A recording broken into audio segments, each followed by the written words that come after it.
Today we have a story from a Redditor who somehow managed to accidentally commit auto theft. We'll get into that in a bit, but first, today I messed up by playing duck noises for my new baby ducks. So how did I acquire these ducks? The pond I live behind has multiple ducks, and some neighbors have open backyards with unchlorinated pools. One of the female ducks just had babies over a week ago on someone's roof, and she got most of her babies down. Now, it's January in Florida, which means it's a lot more cold than usual, reaching lows of 32 right now and highs barely in the 50s. My mom comes into my room while I'm watching TV with my boyfriend. She tells me that when she was walking her dog, Mama Duck had her babies on some guy's roof, just a few houses down from us, and she had left at least one that my mom can hear. My mom asked the guy if she can get one of her children on the roof to receive the duck, and the dude is like, "Okay, crazy lady," and sets up a ladder to get on the roof. My mom recruits me and my boyfriend to retrieve the baby duck. I hike up the ladder and find the nest of small feathers and hatched eggs. There lays a small baby duck all fluffed up sleeping. I tell my mom I found him, and my boyfriend climbs up halfway to transport the baby down. We take the baby duck over to his next door neighbor who doesn't have chlorine in it and where Mama is swimming with her babies. I go to set the baby in, and another baby swims up to me crying because it was cold. Again, I remind you, they were just born that day. It's January and probably 34 Fahrenheit out, and this pool is freezing with no way of getting the babies out. My mom says to stop playing with the ducks because this man is getting cold and we need to leave. The next morning, my mom wakes me up at 10 a.m. and says we need to move the ducks out of the pool and onto the lake because the babies have no way of getting out. So we get a pool net and escort the ducks out to the front yard and into our backyard lake. That night, my mom came into my room again at 11 p.m. because she could hear the babies crying from Duck Lady's house. It's our neighbor who's also on the lakefront that used to feed the ducks every morning, and that we needed to get the babies out of the unchlorinated pool. Again, we grab our pool net, and I grab one of our cat carriers just in case if we need to manually transport them. When we last saw the ducks, there were 14, then 10, and then 4 because they were taken by a predator on the lake. And when we got there, 3 babies were floating in the water. I took them out and realized they died of hypothermia.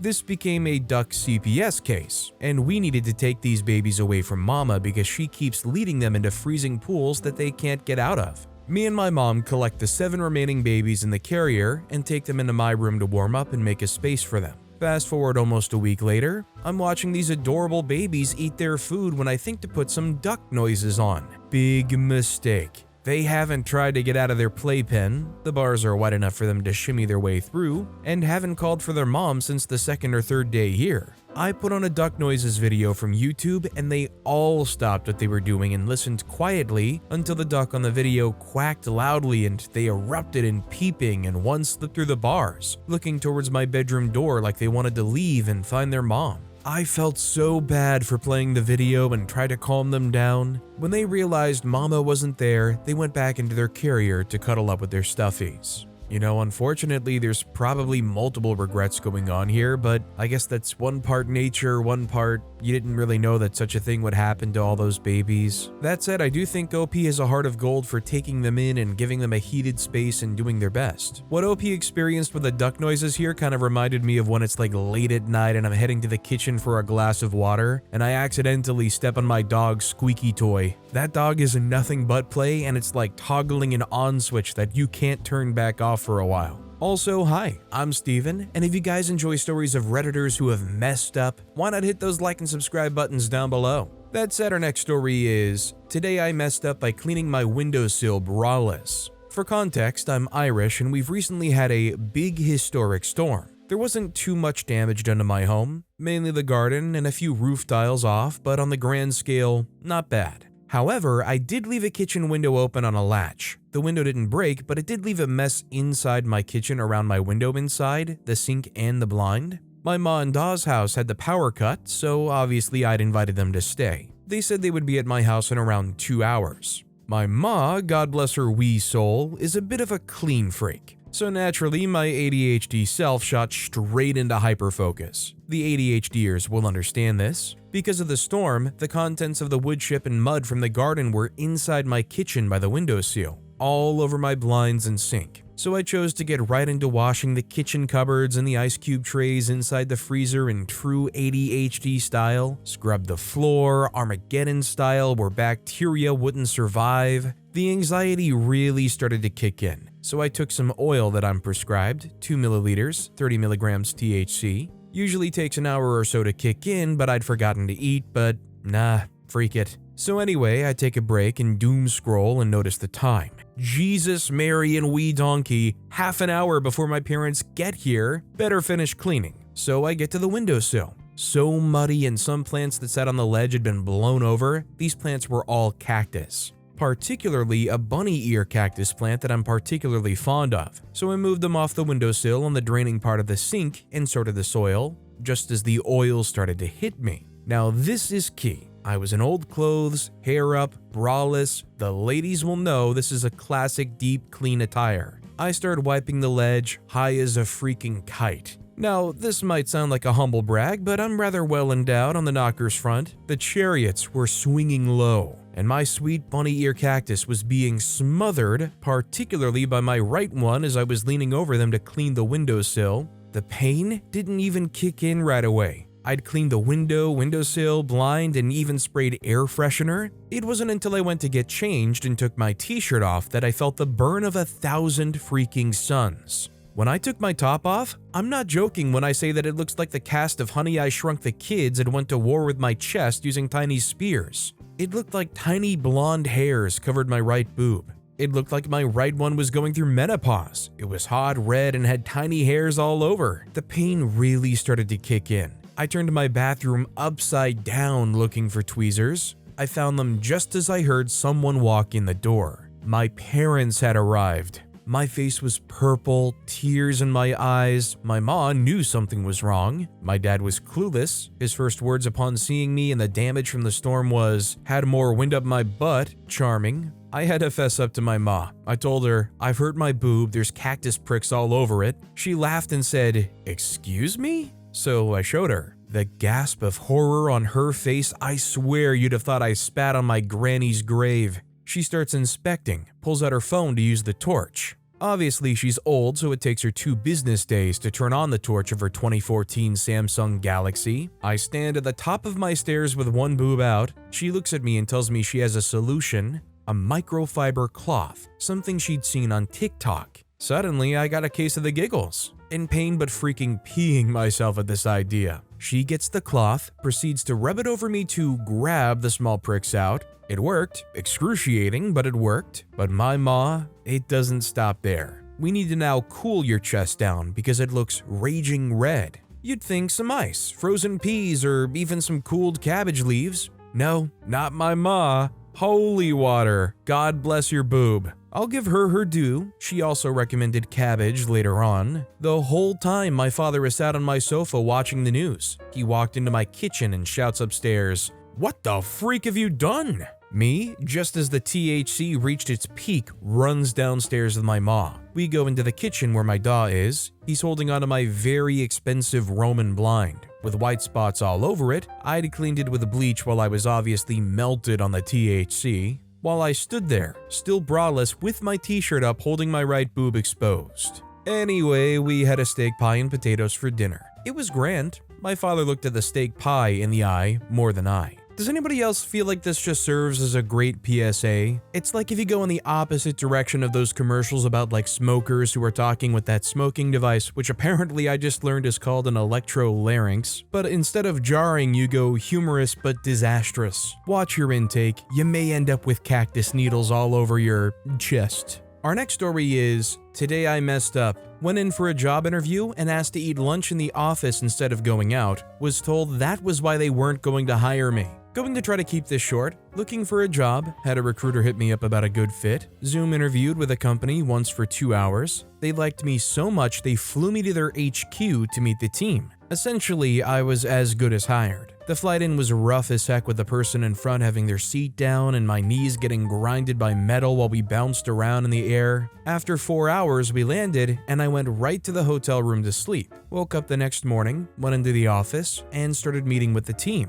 The CEO says they had a schedule laid out with me to meet the entire team and asked if there was anything they could do to accommodate me. I saw on the schedule that it said go out for lunch. My knees still hurting from the flight, I spoke up and said, "Is there any way we can do a meet and eat here in the office?" He said, I guess, with a confused look on his face, and then excused himself and exited. The CFO followed suit and left while I remained behind with a revolving door of team members coming in to talk with me. Closer to lunch, the CEO stops back in and says, "I really think you need to take the team out to lunch. It'll be good for you to bond." I instantly replied, "Okay, that works for me." Went to lunch, came back, kept doing interviews. CFO comes in at the end and says, "We appreciate your time and thank you for coming in, but we're going to pass on you and look at other candidates. We already called you an Uber, which is here. Follow me." Traveled back home after spending the rest of the day at the airport. Thank God for Delta Sky Lounge. Red eye back.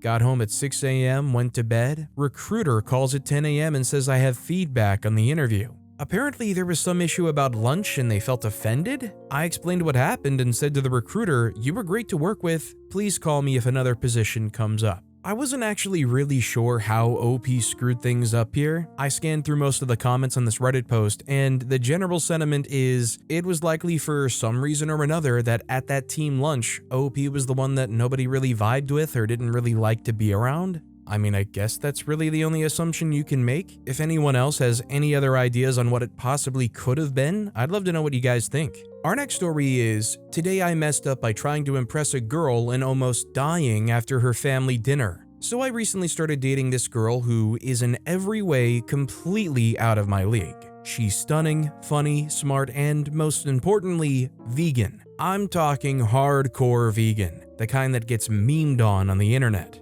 On our second date, she casually mentioned how she could never date someone who didn't share her values. In a panic, my brain decided the best response was to say, "Oh yeah, I'm vegan too." 1 month later, she invites me to her family's house for dinner. I'm sweating bullets because I know the charade is about to be put to the ultimate test. But I can't back out now without looking suspicious, so I put on my best, "I totally know what tofu is" face and go. Her family is so nice, like aggressively nice. Her mom made an elaborate vegan feast and I, being the idiot that I am, decided the best way in was to eat a lot. I'm talking second and third helpings of everything to prove how much I love vegan food. Here's the problem. My carnivorous stomach is not equipped to handle that much fiber, soy, and lentils. About 20 minutes after dinner, my stomach starts making noises that sounded straight out of a cheap 70s horror movie. Her dad notices and asks if I'm okay. I try to laugh it off, but at this point, I'm sweating profusely and gripping the chair for dear life. Then it hits me. I have approximately 30 seconds to find a bathroom, or this situationship is over before it even starts. I excuse myself and sprint to the bathroom, but I can't find it. I swear on God, looks like when you're vegan you can afford mansions. But I find it in the last moment, and I paint their toilet brown like a Pollock painting. Eventually I emerge from the bathroom, visibly pale and shaken. Everyone is staring at me. Her little brother goes, "Dude, are you dying?" The final nail in the coffin comes when her mom asks, "So how long have you been vegan?" And without thinking, I blurt out, "Oh, just a couple weeks." She narrows her eyes and says, "Really? Because my daughter said you've been dating for a month now." I'm caught. Everyone knows it. Her dad looks like he's trying not to laugh. Her mom looks deeply disappointed, and the girl I was dating, she just shakes her head and says, "Why would you lie about something so stupid?" I mumbled something about wanting to impress her, but it didn't matter. The damage was done. I drove home in silence, and I haven't heard from her ever since. My immediate reaction to this entire story is the Adam Sandler clip of him yelling, "You blew it." I would try to recreate it, but I'm not in the habit of screaming in the middle of our good wholesome Storytime channel video. Honestly, I feel like when OP first said that, if they had like a very quick follow-up and admitted that they were like flustered in that moment, and they just kind of blurted that out, maybe OP could have managed to finagle that just enough to seem even more charming after. Like, at least you would have the self-preservation to have at least owned it in that moment. Staying in the same lane, our next story is, today I messed up by crapping my pants at work. Seriously. Throwaway account because my coworkers follow my real account. As I'm typing this, I'm holding back laughter, anger, embarrassment, and the urge to quit my job. Here's the scenario. I work as a personal trainer at a gym. It's a small private gym, so most of us know each other on a first-name basis. It's pretty slow on Fridays because, obviously, people want to get on with the weekend and enjoy it. So I'm sitting at my desk, minding my own business. I'm the only employee around. There was approximately a dozen members in here working out at the time of the story taking place. I decided I had to take a leak, but little did I know my bladder was going to play a role in my greatest downfall. I get up and start making my way to the bathroom, which is located all the way on the other side of the gym. I enter the bathroom, stand at the urinal, begin taking a pee, only to realize your boy also had to rip some butt. I figured the bathroom is as good a place as any to go ahead and do so, and since there's not many people in here at the moment, it's unlikely anyone will walk in and die from the smell I was about to unleash. Sadly, it did not play out that way. I went to rip hella butt and the back of my underwear was met with a tsunami of poo. I can only imagine this is the result of the Wendy's $5 biggie bag I'd eaten last night. I immediately panicked, ran into the stall, and began cleaning myself up the best I could. Thankfully, I was wearing black pants, so it didn't bleed through and expose itself. After a few minutes of getting cleaned up, I thought I was in the clear. It was then that I realized the smell had simmered for too long, and it was atrocious. We are talking bad enough to unalive a bear. I knew what needed to be done, and what was needed was for me to book it back up to my desk. There's a small storage closet where we keep extra equipment and things next to it. My goal was to reach my desk, grab my backpack that contained an extra pair of underwear. Yes, this was my biggest fear, so I always planned for this to happen, and quickly change my underwear while simultaneously going completely unnoticed. So I set out.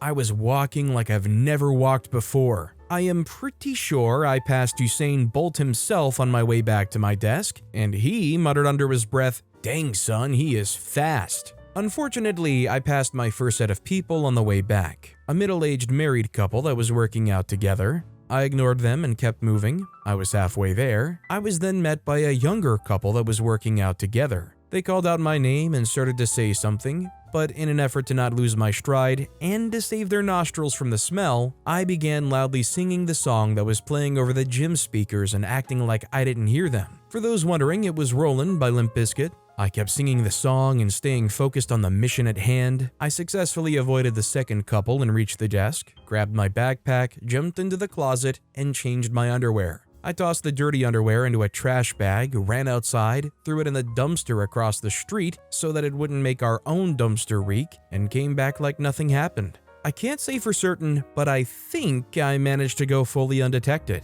I don't think anyone knows I crap my pants. Until now. How crazy would it have been if OP started with like, "By the way, I've been trying to switch to a vegan diet so my gut's been acting up. So now I've got to A, avoid being vegan, I've got to avoid the Wendy's $5 biggie bag." You might want to stick around and find out if I can find the next explosive diarrhea infinity stone in the stories ahead. Dependent Top 4425 commented on the story saying, "I crapped my pants twice as an adult. Thankfully, in the privacy of my own home. The first time was when I trusted a fart. And then I was like, holy freak, I crapped my pants." The second time was years later and I was sitting on my brand new upholstered chair, let out a strong cough, and there it went. I pooed my chair. Now that I'm getting older and wiser, I keep my newest chair padded with a towel where my butt goes, covered in a throw blanket to protect the rest of it, and to hide my butt towel. I never ever trust a fart. I will get up in the dead of the night and head for the bathroom before I poo my bed.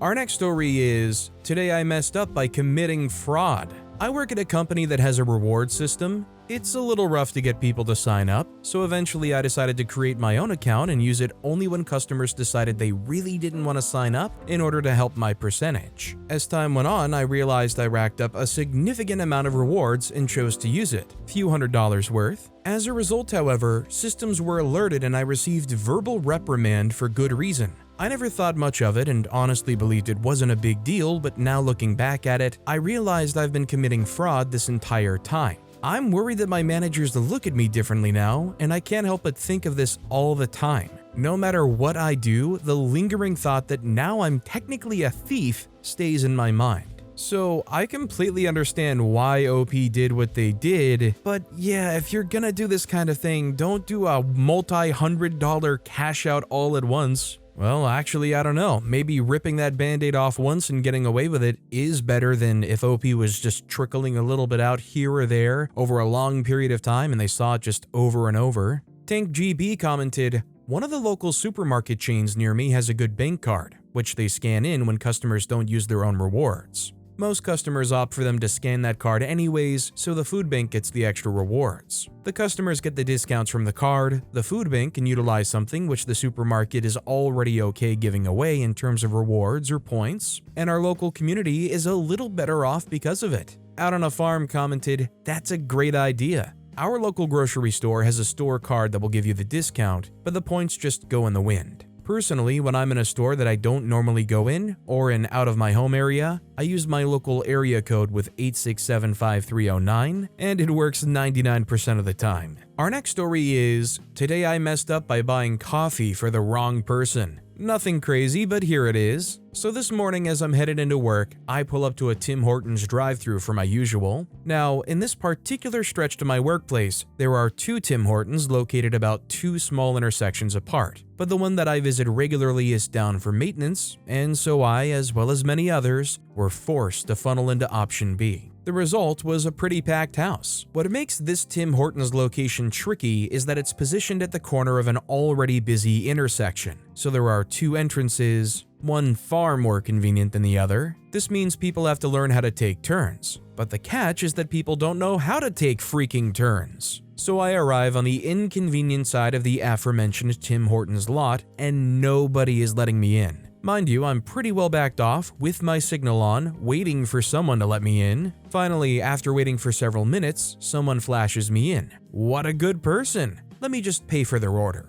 I get to the window, pay for both orders, and head off on my way, but as I'm exiting the area, I look back to find a blue Hyundai next in line. The car that let me in was a black Honda. Turns out they let someone else in after me too. Well, at least this is one of those situations where you can walk away from it and go, hey, at least what I did benefited somebody and made somebody's day. Would it be justified though to pull over, try to get eye contact with the guy in the Hyundai? Try to be like, "Where's my thank you?" APAT85 commented, "Imagine how happily surprised that random stranger will be. You did a good deed because someone did a good deed for you. Doesn't matter if it wasn't the same person. I don't think you messed up at all. You are a nice and kind person." Our next story is, "Today I messed up, accidentally did auto theft." So it's been a fairly standard week. Work, routine, family stuff, sober January to make up for the holiday season. I'm spending some time this month getting some overdue vehicle maintenance done, so I got up earlier than usual and got my truck dropped off at the body shop. Was worrying the car rental pickup would be late and I'd be late getting back home for getting my daughter off to school. You know, the after the bell, walk of shame kind of thing. So rental guy shows up on time, super casual small talk, so friendly, great service, gets me dropped off at the rental shop, and he goes, "That's what you're driving." I look over, it's a new 2024 F-150 Super Crew XLT, so I'm stoked. Mine's a 2013. It's already running warm, emergency lights blinking. He says,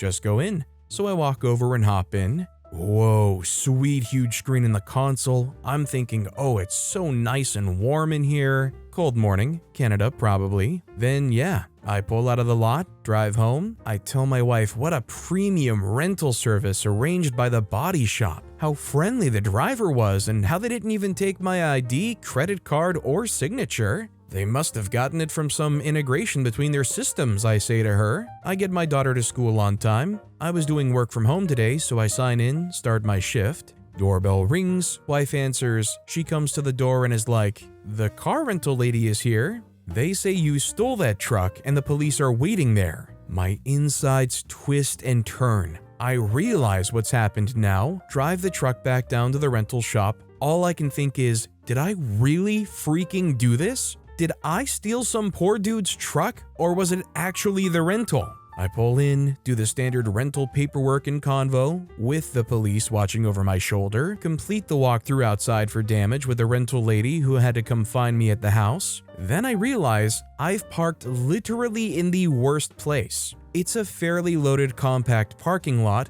only one exit. I had to reverse out slowly. So slowly. All the while, police and rental shop workers watched me struggle past the police car. For anybody confused because there's not enough clarification on how this actually is auto theft, Dependent Top 4425 commented, "I read all that. Still confused as to how you stole a truck? I don't understand." OP responded saying, "Yeah, the driver didn't give me the keys. Truck was already running when we arrived. The rental lady who came to the door claimed I stole it to my wife. Apparently, the driver told me to go in rather than get in. More coffee needed. Even still, with that extra explanation, I think it's pretty obvious how OP ended up messing up here. It was just all so confusing. Why would the car rental pickup service say, I guess that's what you're driving, just go in? Our next story is, today I messed up doing my job in front of my parents. Everyone now knows I'm bi, which was not the case a couple years ago. Since then, I was still low-key pretending to be straight. I only dated girls and I avoided being seen in public places that were well known for attracting sexually diverse people. Everyone in my life seemed to have accepted my sexuality, but for some reason, I was struggling to shake off the shame and fully embrace who I was. So a few weeks ago, I did something totally out of my comfort zone and applied to be a waiter at a gay club. The person who interviewed me literally hired me on the spot after I said I was willing to wear the equivalent of a Speedo and go shirtless from time to time. It's been a wild experience so far, but last night was one of the wildest because my parents unexpectedly appeared in the club. I never informed them about my job, but somehow they found out about it and thought it was an excellent idea to show their support by showing up at my work on a weekend night when the place was packed with drunk dudes requesting to pour alcohol all over my abs so they could lick it off. And not to mention the bachelorette party happening in the background, which involved me group dancing on stage to Murder on the Dance Floor because the bride-to-be watched Saltburn. I paused at my parents' table while giving one of the bridesmaids a piggyback ride to the restroom. I referenced the intoxicated bridesmaid on my back and begged my parents to please leave because it was already cringe enough for me to do what I was doing without my mom and dad watching me and waving whenever we made eye contact. My parents agreed to leave if I posed for a work photo with them, which I reluctantly did. The bridesmaid insisted on being included in the photo. She can be seen on my back poking my dad with a penis-shaped straw. I might have to quit my job now. Too much trauma. Yeah, no, I think that's pretty far up there on the list of mortifying things that would actually make me combust into a ball of flames. I think I would immediately find the nearest cliff to violently fling myself off of after something like that happened. Anonymoose1106 commented, "Keep that photo. You might be embarrassed about it for many years to come, but at some point, you'll look at it, laugh, and realize it's a great memory to share with your loved ones about how your parents gave you unconditional love and support. I also suspect your dad thought the entire situation was hilarious, not in a bad way, including being poked by a penis-shaped straw. If I know anything about being stoic, particularly so I don't incidentally offend anyone, it's that I would keep it together just long enough to get out of the door, and then the missus would need to be picking me up off the curb." But with that being said, that's all the time we have for today. Now, if you want to hear another absolutely crazy story of a Redditor messing up, check out that video on the left. Or if you missed my latest video, check out that video on the right. That said, I'll see you all next time with some more stories.